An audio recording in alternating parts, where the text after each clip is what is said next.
हाँ जी सर, क्या हाल चाल। So we are back with the inter revision lecture. Yes sir, आज अपन करने वाले हैं फाइनेंसिंग ऑफ वर्किंग कैपिटल। ठीक है। सो सबसे पहले लेट्स अंडरस्टैंड कि what does working capital mean. ठीक है। बहुत लोगों को यहीं पे कंफ्यूजन होता है कि वर्किंग कैपिटल मतलब क्या। Working capital just means current asset minus current liabilities. नहीं दोस्तों, वर्किंग कैपिटल का फॉर्मूला नहीं पूछा है मैंने कि current asset minus current liabilities ये होता है वर्किंग कैपिटल। ठीक है। वर्किंग कैपिटल मतलब क्या होता है ये पूछा है मैंने। ठीक है। तो आप लोग बोलोगे सर वर्किंग कैपिटल मतलब क्या। एक ऐसा कैपिटल जो बिजनेस के डे टू डे ऑपरेशंस के लिए लगता है, day to day working business के लिए लगता है। ठीक है, बात तो सही है। डेफिनेशन मत बोलो, मुझे बताओ इसका मीनिंग। यस सर, क्या बात कर रहे हो यार, हम मीनिंग ही तो बता रहे हैं। ठीक है, चलो आज अपन मैं उसको आपको एक्सप्लेन करता हूँ, फिर आप मुझे बताना क्या ये मीनिंग आपको पता था या नहीं। ठीक है। मुझे एक बात बोलो कि मैंने क्या किया है। मैंने किया है मैंने क्या किया है। मैंने किया है एक कंपनी को खड़ा। ठीक है, कंपनी को खड़ा किया मतलब मेरा एक बिजनेस है जो क्या बनाता है, जो बनाता है पेन।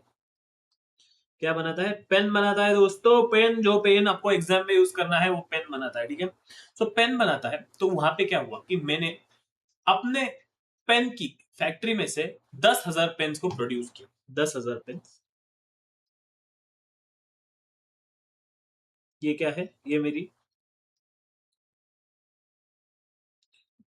क्या हुई? ये मेरी इन्वेंट्री हुई। 10,000 पेन, ये क्या है? ये मेरी इन्वेंट्री है। ठीक है। 10,000 पेन क्या है? ये 10,000 पेन की मेरी इन्वेंट्री है। ठीक है। तो क्या मैं इसको बोलूं ये हुआ मेरा करंट असेट। ठीक है। और दूसरा क्या है कि मैंने ये पेन खरीदते टाइम, ये पेन खरीदते टाइम, ये जो इसके ऊपर का ये प्लास्टिक का जो है ना, इसके बीच में ग्रिप दिख रही है क्या? ये रबर की।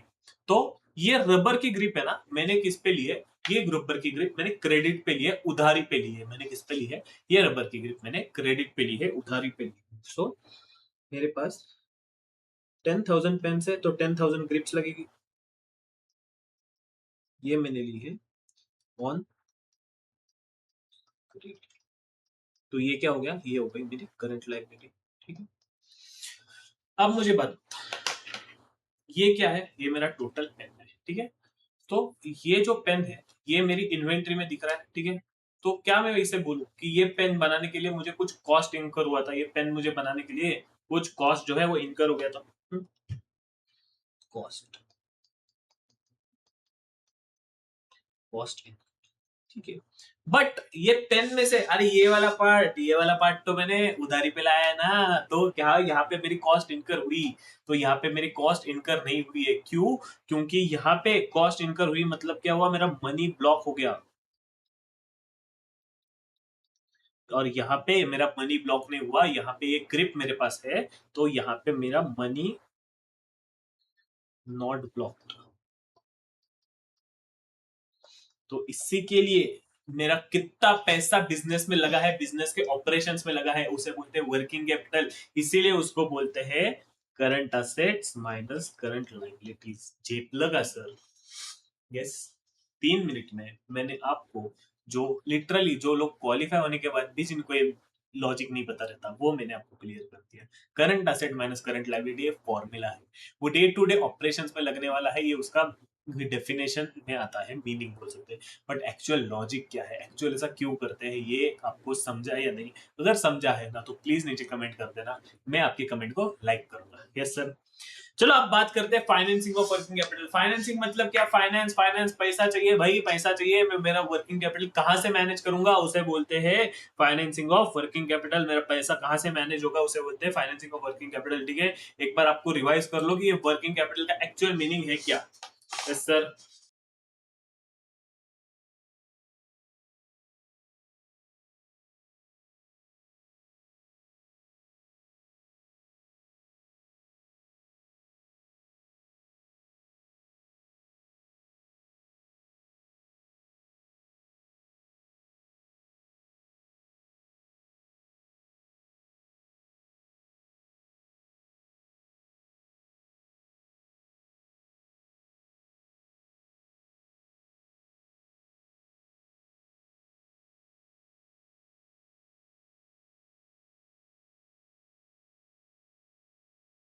किया क्या सर?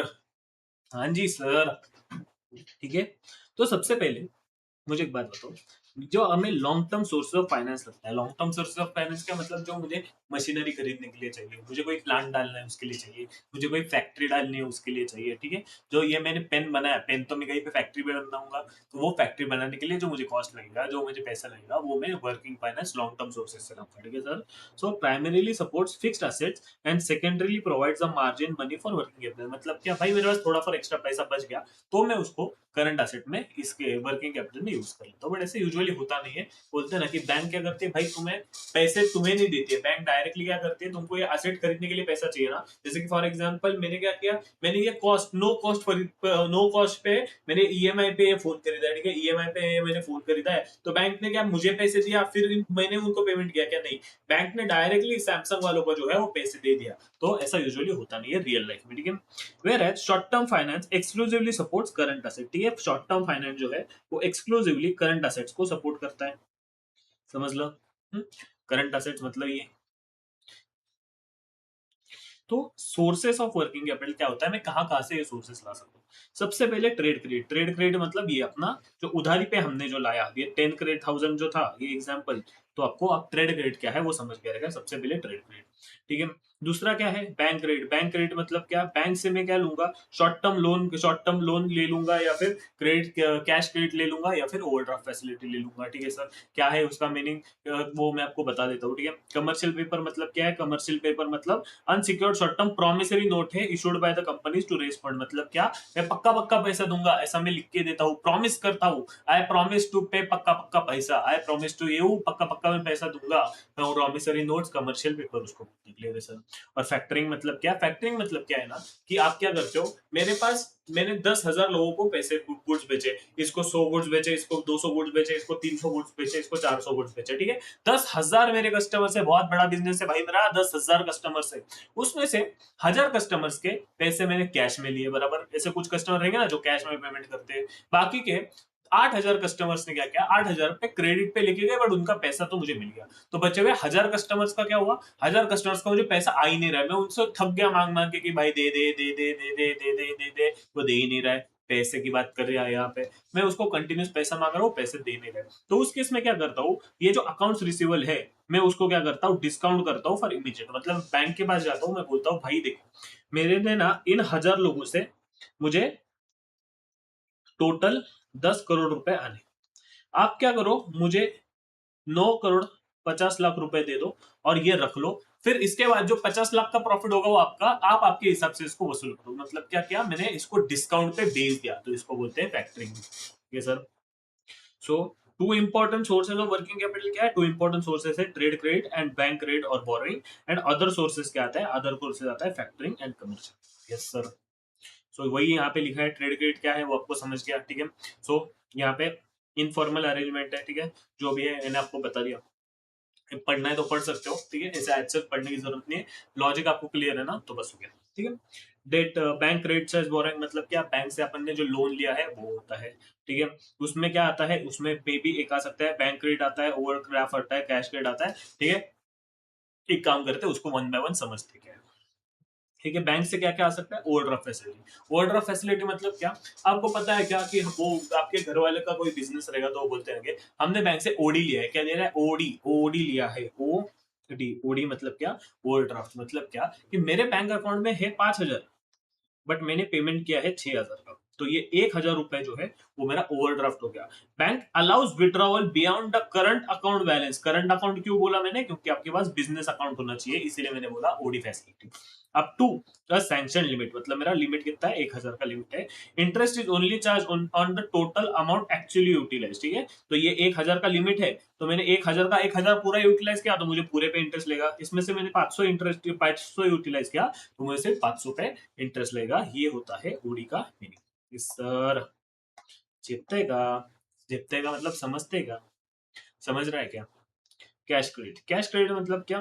कैश क्रेडिट मतलब क्या? A popular working capital financing facility where funds can be withdrawn up to a sanction credit limit similar to overdraft, ठीक है सर। मतलब क्या? आप एक टाइप का लोन इसे मान सकते हो, ठीक है। लोन्स मतलब क्या आपको पता ही है, ये समझाने की आपकी जरूरत नहीं है। अगर ये समझाना पड़े तो भाई you need a life bro. Purchase bill discounting, इसका मीनिंग मैंने आपको बता दिया, ठीक है। तो इमीडिएट फंड्स के लिए हम क्या करते हैं, बिल्स को डिस्काउंट पे बेचते हैं। लेटर ऑफ क्रेडिट क्या है, लेटर ऑफ क्रेडिट मतलब a bank guarantee issued on behalf of the customer. भाई यहाँ पे अपने दोस्त अपनी गारंटी नहीं देती है, बट यहाँ पे क्या कर रहा है, मेरी बैंक मेरी गारंटी ले रही है। Assuming assuring sorry payment to the supplier, मतलब बैंक बोलते हैं इसने पैसे नहीं दिए तो मैं दूंगी भाई। वर्किंग कैपिटल टर्म लोन मतलब क्या, वर्किंग कैपिटल के लिए लिया गया loan. Funded interest term loan मतलब क्या, इसको मार्क कर, तो ये आपको मोस्टली पता रहेगा। फंडेड इंटरेस्ट टर्म लोन मतलब क्या, facility allowing unpaid interest on existing borrowing to be converted into long term loan generally repayable over specific period. मतलब क्या होता है मैं आपको बताता हूँ, ठीक है। मेरे पास एक लोन था 10 करोड़, ठीक है। अब ये 10 करोड़ का क्या हो गया ना, कि मेरे पास है ना लिक्विडिटी प्रॉब्लम आ गई, मेरा बिजनेस है। अभी ये वॉर के सिचुएशन में क्या हो रहा है ना, मेरा बिजनेस ठप हो गया। तो ये 10 करोड़ पे मुझे इंटरेस्ट तो लग रहा है। तो क्या हुआ, ये इंटरेस्ट कितने पे लिया था मैंने लोन, ये लोन मैंने लिया था, कैलकुलेटर आ गया मेरा, ठीक है। तो मैं भी एक ऐसा समझो कि अभी मेरे पास कैलकुलेटर है नहीं, ये इंटरेस्ट पे, ये 10 करोड़ पे मुझे मंथली जो है 10 लाख का लोन इंटरेस्ट देना पड़ता है, ठीक है। 10 लाख का इंटरेस्ट देना पड़ता है। तो ये 1 मंथ का हुआ, 2 मंथ हुए, 3 मंथ हुए, 4 मंथ हुए, 5 मंथ हुए, तो ऐसे करते करते पूरा साल निकल गया भाई, मेरे पास पैसे ही नहीं आए, मेरी लिक्विडिटी प्रॉब्लम बहुत हो गई। तो बैंक क्या बोलते हैं, भाई आपका 1 करोड़ का तो इंटरेस्ट हो गया। तो बैंक क्या बोलते हैं, एक काम करते हैं, आपसे अज्यूम करते हैं कि आपका लोन 10 करोड़ का नहीं है, 11 करोड़ का है, ठीक है सर। 11 करोड़ का है, तो आप ये लोन को अमाउंट करते हैं 11 करोड़, और 11 करोड़ पे आपको इंटरेस्ट चालू होता है। मतलब क्या, facility allowing unpaid interest on existing borrowing to be converted into long term loan generally repayable over a specific period of time. मतलब आज से हम मानेंगे कि हमारा लोन 11 करोड़ का था। Yes sir. आप बोलोगे सर इस पे रेट ऑफ इंटरेस्ट क्या है, वो बैंक और कस्टमर देख लेंगे, आपको ऐसे करने की जरूरत नहीं है ना, वरना ऐसा अननेसेसरी चीजों पे ध्यान मत दे।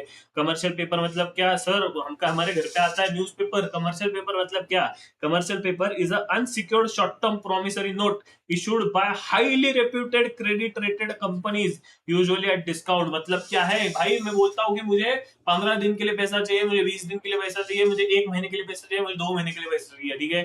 2 महीने के लिए मैं लोन लेने जाऊंगा, 2 महीने के लिए मैं अगर मैं लोन लेने जाऊंगा, अरे ध्यान से सुनिएगा, अगर मैं 2 महीने के लिए लोन लेने जाऊंगा तो मुझे बैंक के चार्जेस पे करने पड़ेंगे, प्रोसेसिंग चार्जेस पे करने पड़ेंगे, मुझे बैंक के सिबिल स्कोर मेरा अच्छा होना चाहिए, मुझे बैंक के लिए बहुत सारी चीजें करनी पड़ेगी, मुझे बैंक को कोई गारंटी देनी पड़ेगी, मुझे कुछ चीज गिरवी रखनी पड़ेगी, बहुत सारी हमारी मुझे करनी पड़ेगी। तो मैं क्या बोलता हूँ भाई, 2 महीने के लिए मुझे पैसे चाहिए, 2 महीने के लिए मुझे पैसे चाहिए, मुझे 2 महीने के लिए पैसे चाहिए, मुझे चाहिए 9 करोड़ रुपए, मैं आपको दे दूंगा 10 करोड़ रुपए। तो एक काम करो, 10 करोड़ देने का मैं वादा करता हूँ आपको, 10 करोड़ देने का मैं वादा करता हूँ आपको, मुझे अभी 9 करोड़ दे दो, 2 करोड़ दे दो। मतलब क्या, कि मैं क्या करता हूँ, मैं क्या करता हूँ short term promissory note issue करता हूँ। मतलब क्या करता हूँ, it's a popular source of short term finance for funding large firm without strong financial stability usually at discount. मतलब क्या करता हूँ, मैं 10 करोड़ का पे करने का प्रॉमिस करता हूँ, इसके बदले में 9 करोड़ रुपए लेता हूँ। मतलब क्या, मैंने सस्ते में डिस्काउंट में इशू किया और फेस वैल्यू पे इसको रिडीम करता हूँ, ठीक है सर। फैक्टरिंग मैंने आपको समझा दिया क्या है वो, ठीक है। लिमिट सच एज, लिमिट क्या होती है, लिमिटेशन सच एज, इस सब की लिमिटेशन क्या है, higher cost compare to other short term financing sources as possible perception financial weakness of the company, ठीक है। It risk the risk of adverse customer relation due to strict recovery actions by the factory. मतलब क्या, अगर मैंने मेरे जो receivables है, factoring की डिसएडवांटेज है, मतलब क्या कि मेरा अगर कोई कस्टमर है, वो मेरे साथ 10 साल से मेरे साथ कस्टमर, ठीक है, बट एक साल क्या हुआ ना, उसका बिजनेस ठप हो गया, तो उसके लिए मैंने क्या किया, उसका पैसा, उसका जो रिसीवेबल है वो बेच दिया। तो भाई बैंक वाले गुंडे भेज दिए उसके घर पे, बैंक वालों ने क्या भेज दिया उसके घर पे, बैंक वालों ने उसके घर पे गुंडे भेज दिए। तो वो बोलता है भाई आपका 10 साल का रिलेशन था हमारा, और आपका 10 साल का रिलेशन था, आपने सिर्फ मैं 1 साल पेमेंट ना कर लूं इसलिए आपने मेरे घर पे गुंडे भेजवा दिए, आज से मैं आपसे कोई माल नहीं खरीदूंगा। तो मेरा क्या हो गया, कस्टमर के साथ एडवर्स रिलेशनशिप हो गया। Maximal permissible bank financing calculation, ये क्या है, एमपीबीएफ क्या बोलते हैं इसको, एमपीबीएफ मतलब क्या, मैक्सिमम परमिसेबल बैंक फाइनेंस। मतलब आप कितना बैंक से पैसा ले सकते हो, उसके लिए हम लोगों को एक कुछ कैलकुलेशन करनी पड़ती है। ये जो थ्योरी है वो इतनी ज्यादा कुछ इंपॉर्टेंट है नहीं, सीधा आ जाओ इसके मेथड्स के ऊपर, ठीक है। Methods for maximising permissible bank finance, ये अपन क्लास में पढ़ लेते हैं, बट तभी भी मैंने आपको बोला था इतना कुछ इसमें खास ध्यान देने की जरूरत है नहीं सर। क्या याद रखोगे इसमें, तो याद रखना है वो अच्छे से रखो, जो नहीं रखना है वो मत रखो मित्रों। मैं बोलता हूँ उत्तर करो। The tandem committee suggests the three methods assuming maximum permissible bank finance which are discussed. ठीक है, मजाक छोड़ते हैं, अब सीरियसली पढ़ते हैं, ठीक है। The tandem committee suggested three methods of assessing maximum permissible bank finance which are discussed below. मतलब क्या, एक कमेटी है टैंडम कमेटी, एमसीक्यू में आने के चांसेस बहुत कम है, फिर भी आप याद रख लो टैंडम कमेटी करके, टन टन टन टन टन तारा करके कमेटी है, एक टैंडम कमेटी, ठीक है। उसने तीन टाइप के लिमिट्स दी है आपको बैंक फाइनेंस करने के लिए। तो मेथड क्या है, फर्स्ट मेथड क्या है, borrower will contribute 25% of the working capital gap. मतलब क्या है, वर्किंग कैपिटल गैप का 25% जो है वो बोरोवर कंट्रीब्यूट करेगा, remaining 75% can be financed by the bank. Yes, sir. This method gives maximum current ratio, minimum current ratio of 1:1. कितना देता है minimum current ratio 1:1. So MPBF क्या हो गया 0.75 current assets minus current liabilities, और current ratio क्या हो गया current asset plus current liabilities, current asset divided by current liabilities plus MPBF. MPBF मतलब क्या, maximal permissible bank finance. Yes, sir. Second method क्या है, सेकंड मेथड में उसने क्या बोला, 25% ऑफ टोटल करंट असेट पर क्या बोला था, working capital gap, and the remaining working capital gap can be financed by bank. This method gives a current ratio of 1.3:1। ठीक है सर, सो ये याद रखना पड़ेगा अनफॉर्चुनेटली, यस। इसलिए मैंने बोला ऊपर जो अननेसेसरी चीज है उसको याद मत रखो, यहाँ पे आपको ये चीजें याद रखनी पड़ेगी, ठीक है। So the bank permissible bank borrowing with an example of two methods shown below, ठीक है। करंट एसेट क्या है, करंट एसेट है 100, सेकंड मेथड में 100। करंट लायबिलिटी क्या है, current liability 2020। Working capital gap क्या हुआ, वर्किंग कैपिटल गैप हुआ 80, ठीक है। बोरोर्स कंट्रीब्यूशन कितना आया 20, सर 20 क्यों आया, 20 आया 25% ऑफ वर्किंग कैपिटल गैप, यहाँ पे आप देख रहे हो 25% ऑफ वर्किंग कैपिटल, और परमिसेबल बैंक फाइनेंस 60 एंड यहाँ पे 25% 55। यस सर,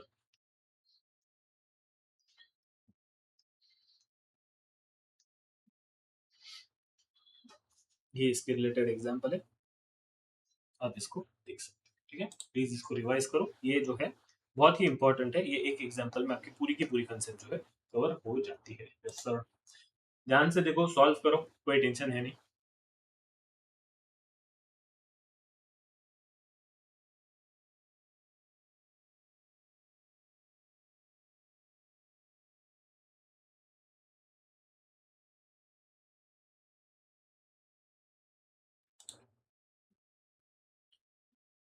20 सेकेंड्स मोर, उसके बाद चाहिए तो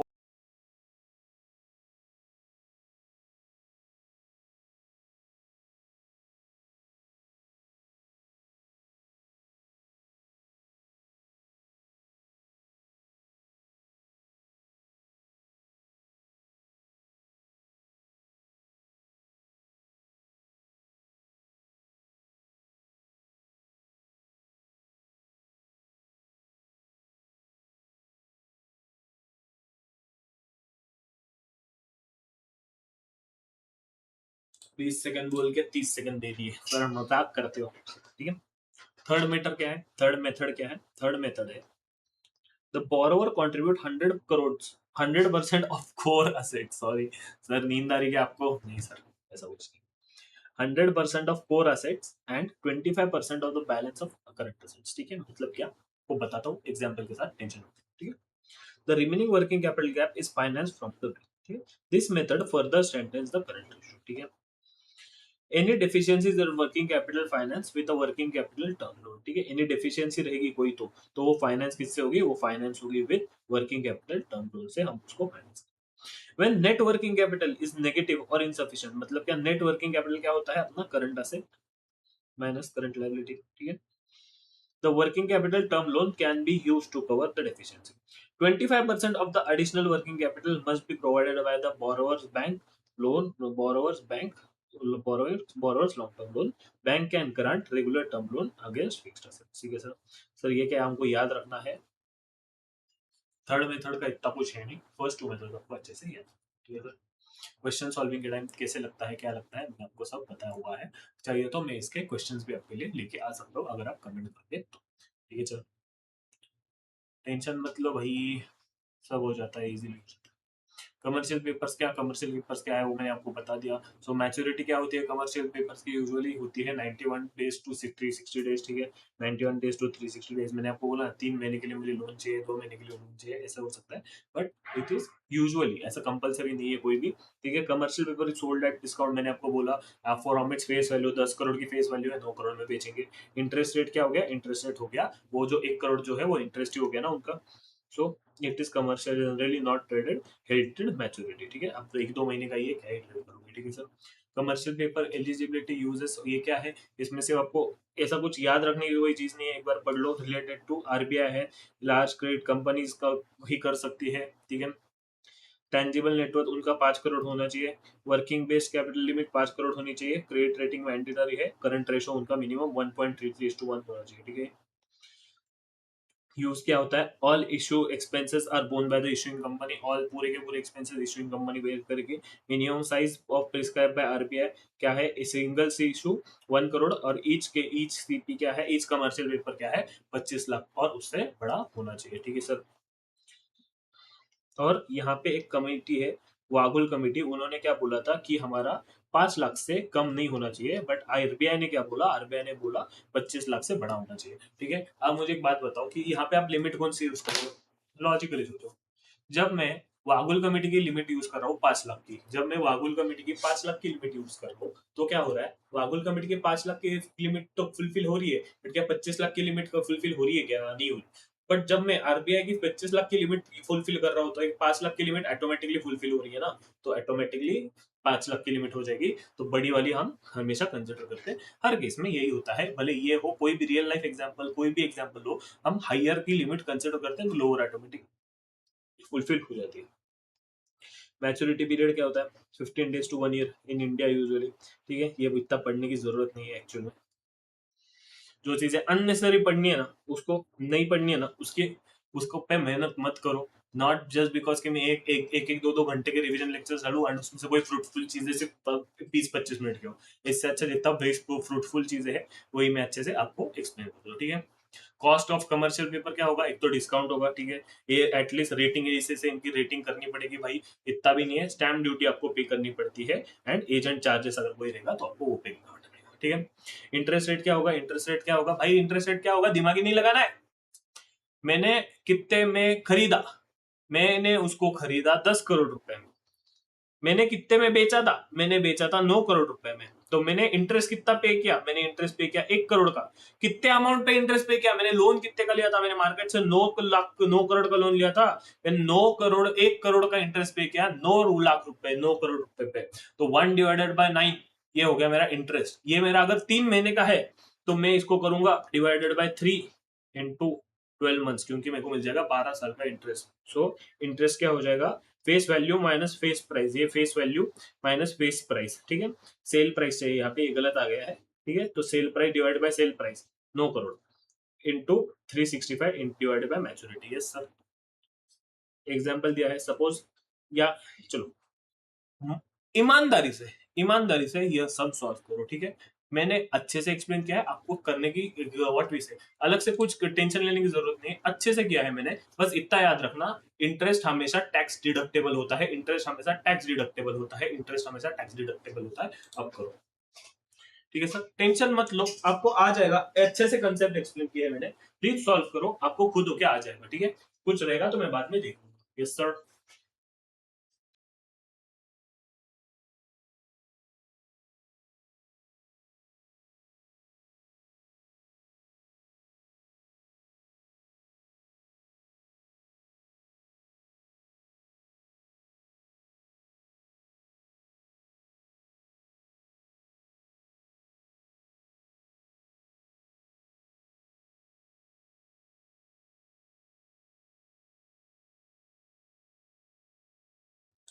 प्लीज सॉल्व करो, सॉल्व करने के लिए टाइम दिया गया है, प्लीज सॉल्व करो, क्योंकि ये क्वेश्चन आपको एग्जाम में 100% देखने को मिलेगा ही मिलेगा।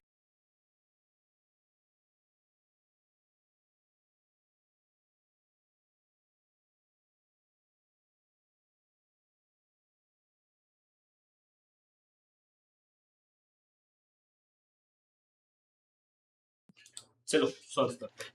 सबसे पहले क्या है, suppose of firm sells 120 commercial paper, मतलब ये क्या है 120 दिन के लिए है, फेस वैल्यू 100 रुपए है, 96 में बेचा, मतलब इंटरेस्ट कितना मिला, इंटरेस्ट उसको 4 रुपए का इंटरेस्ट पड़ा कितने पे, डिवाइड बाय 96 इंटू कितने डेज क्या बोला है, इंटू कुछ बोला नहीं है तो 360 डिवाइडेड बाय 120 सर इंटू 100, 12.5 आ गया।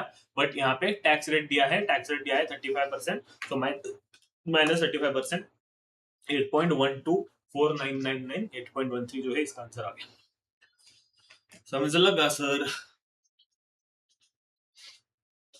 Export financing, pre shipping and post shipping packing rate, मतलब क्या एक्सपोर्ट फाइनेंसिंग, मतलब क्या एक्सपोर्ट करने के लिए कुछ फाइनेंस लगते हैं। Export financing is a funding provided to exporters to help with production and global transaction. ऐसा क्यों सर?